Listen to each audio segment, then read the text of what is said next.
We're back again this week with Stephanie Dobson. Stephanie is a lawyer and mediator at Hankett Divorce Law and Mediation here in Lloydminster, back for another episode of Healthy, Thriving Family After Divorce. And Stephanie, we are continuing the theme talking about child support. And this time we're talking about post-secondary education and how that affects child support. So basically, let's get right to it. So what are the requirements if regarding child support if you have a child who is continuing with post-secondary education? You know, Stacey, I have to start by saying there is no shortage of topics with respect to child support, and so I'm thankful that we picked sort of this as a monthly theme for May, because now we have 5 weeks that we can do this. There's just so many things to talk about. So let's first remind our viewers that this topic of child support is covered by both federal and provincial laws. So for families who are married and who are seeking a divorce, there's the Federal Divorce Act. And then there's provincial legislation, both in Alberta and Saskatchewan, that applies to unmarried parents or to married parents who aren't necessarily looking to get a divorce. So today, of course, we're going to cover how it works in each of these situations. So generally speaking, in all of these jurisdictions, so Alberta, Saskatchewan, and federally, for the Divorce Act, it works very similar. So children who are over the age of majority are entitled to support by their parents, provided that they're attending a post-secondary education institution on a full-time basis. And of course, this is for separated and divorced parents.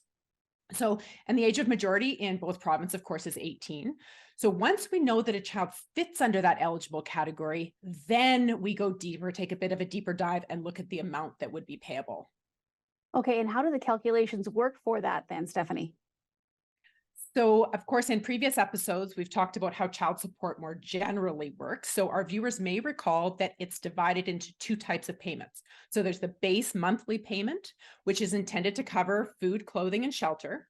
And then for post-secondary specifically, we have certain categories of expenses. Our viewers may recall Section 7 expenses, or the extras, which are shareable between parents based on each of their income levels.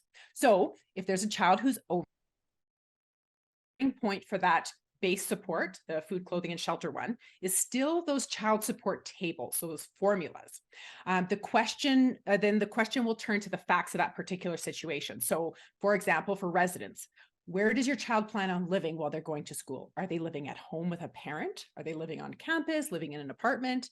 And parents will also need to have a look at how much is available in the education savings, scholarships, bursaries, student loans, and other kind of sources of funding for them. So this is really, you can tell that this would be very quickly will change on the set of facts based on what the child is actually planning on doing for their post-secondary.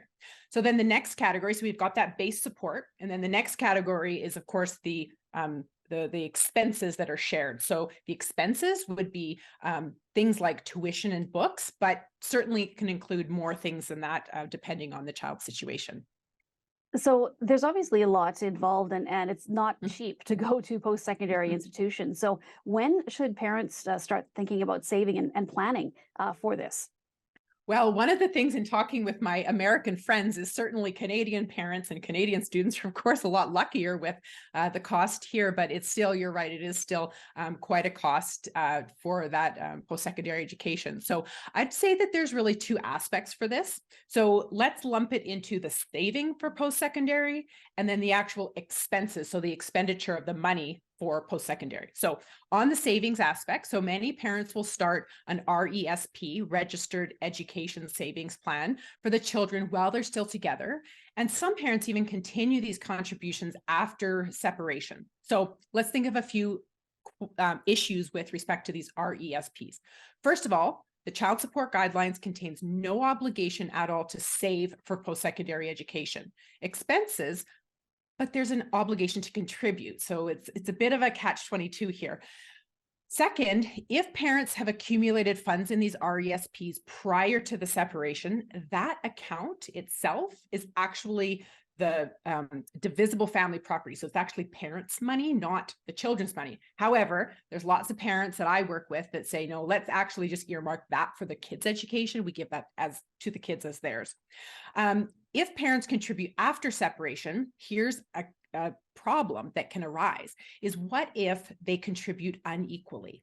So then when we get to the actual expenditure we got to figure out who contributed what to this RESP, or the savings account. So there's some issues on the savings piece, and of course that all gets worked out through the negotiations. So then we talked about the saving. Now let's talk about the spending. So once the actual spending of the money comes, I always recommend that it's best if we start those discussions in about February, March-ish of the child's grade 12 year. Because then once their plans start to take shape, they've applied, maybe they've got into an institution or two, then we can actually start making the appropriate plans based on the actual place. Like I said before, are they going to go to a local community college or a university where they have to move away? So it's not a one size fits all, but the best thing we can do is plan ahead. Well, lots of things to consider, Stephanie. Thank you so much again for joining us this week. And we will Yeah. wrap up our theme of child support next week, and we'll speak with you then. Thanks, Stacey.